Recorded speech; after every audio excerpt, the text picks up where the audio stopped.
Una de las cosas que me he preguntado a lo largo de este año es si lo que vivimos en Latinoamérica o en el mundo entero es una crisis de valores. Pues me permití preguntarle a Fabián Sanabria y esto fue lo que me dijo.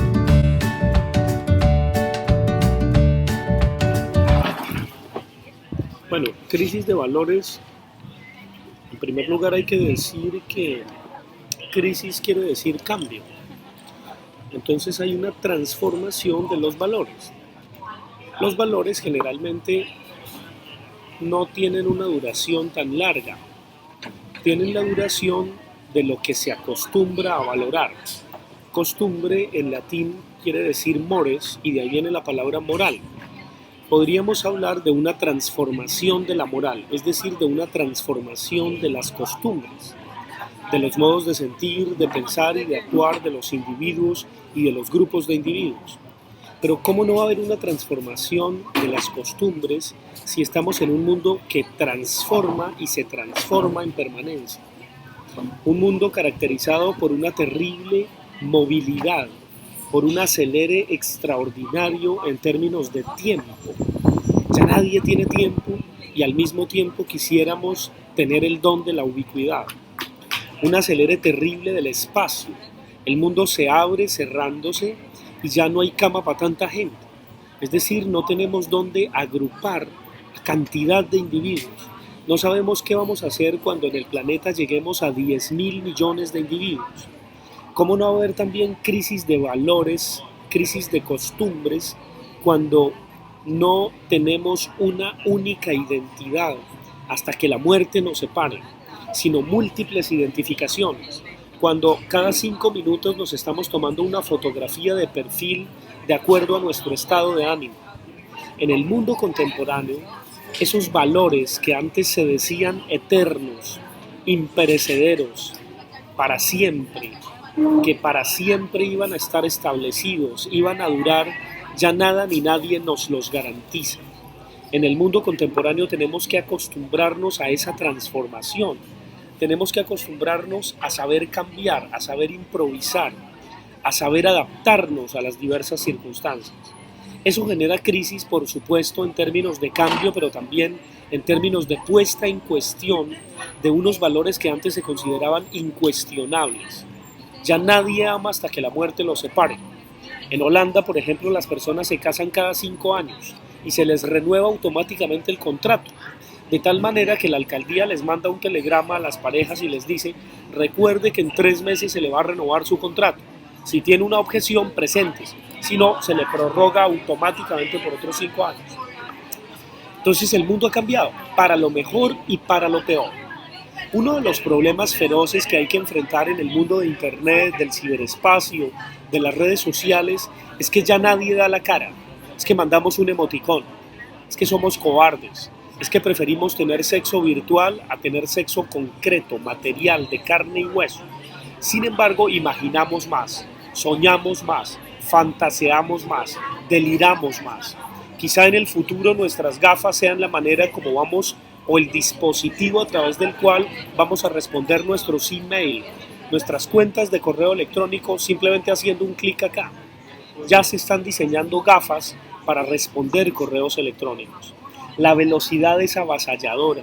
El mundo se mueve a pasos agigantados y todos tenemos que saber cómo nos adaptamos, más o menos cómo respondemos a los derroteros, a los desafíos que cada vez se nos presentan. Algo que es muy importante es no temerle al cuerpo y sobre todo no apostarle a un cuerpo estereotipado, a un cuerpo robotizado, sino todo lo contrario, a un cuerpo que siente, que transpira, que suda, que secreta una cantidad de sustancias. El cuerpo no se puede negar, hay que envejecer con dignidad. Y en esa cruzada tenemos que estar desde los jóvenes hasta los viejos. No puede ser que todo el mundo quiera ser el eterno joven o el eterno adolescente. Hay que envejecer con dignidad.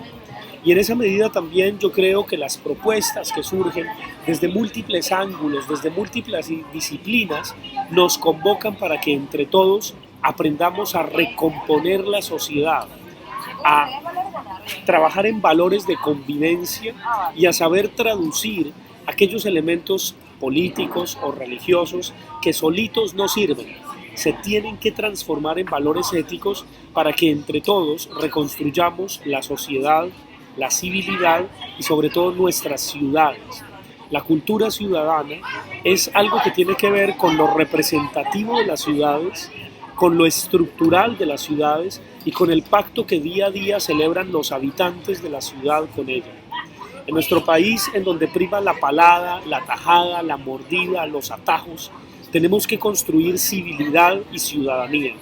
Y sobre todo tenemos que aprender a pedirle cuentas a nuestros representantes, a los políticos, y aprender a hacer una nueva política, una política que transforme desde lo íntimo hasta lo privado y hasta lo público. Y en esa cruzada los jóvenes no pueden dar su brazo a torcer. El país que le entregan los viejos a los jóvenes es un país descuadernado, un país casi inviable. La labor de los jóvenes, con su sensualidad, con su sexualidad, con su cuerpo, con su vitalidad, es reconstruir aquello que les dejamos en pedazos, en boronas. En ese sentido, hay que trabajar con los jóvenes y sobre todo que los jóvenes no le crean a aquellos que pontifican sobre lo bueno, lo bello, lo recto y lo justo. No, son versiones, son opiniones. La verdad déjensela a Benedicto XVI o al Papa Francisco. Hay veracidades, pero también hay mucha ficción y vale la pena apostar por la ficción. Personalmente prefiero inventarme historias que producir ya ciencia o un conocimiento verificable. Lo único que puedo verificar es lo que mi cuerpo me dice que verifique. Por ejemplo, esta caipirinha que en este momento me estoy tomando en esta calle fantástica de Santa Marta, donde la gente es hecha con jugos naturales. La gente es muy sensual en Santa Marta y por eso me fascina estar en contacto con jóvenes, porque me revitalizan, me llenan de sexualidad, de sensualidad, de energía, de vida. Eso es lo que le hace falta a este país. Deberíamos movilizar el capital sensual como un elemento de cultura ciudadana. Hay que hacer muchas propuestas y hay que tener mucha creatividad. Ya la ciencia, la academia, las universidades, las iglesias se quedaron cortas. Necesitamos estar en la calle y desde la calle proponer alternativas que definitivamente nos engrandezcan y nos den vida. Lo único que cuenta es la vida y el derecho a la vida. Si una propuesta no da vida, sino que está llena de resentimiento, de amargura, de crítica, no tiene sentido. Solamente tiene sentido para mí aquello que me da vida y vida en abundancia, a granel, regocijante. No tenemos derecho a sufrir. Basta con los sufrimientos que la vida nos da para inventarnos nuevos sufrimientos. La idea de la educación a punta de rejo, a punta de tabla, a punta de sufrimiento no sirve. El profesor está mandado a recoger. Necesitamos pensar en orientadores, en acompañantes, pero no una persona que se las sepa todas o que pretenda decir todo. No, felizmente existe Internet y las redes sociales para relativizar todo y sobre todo relativizarnos a nosotros mismos. Que la sensualidad y que la piel nos iluminen y que ahí descubramos a la divinidad, a Dios, a los dioses. Los dioses están también en la mierda como en la caipirinha.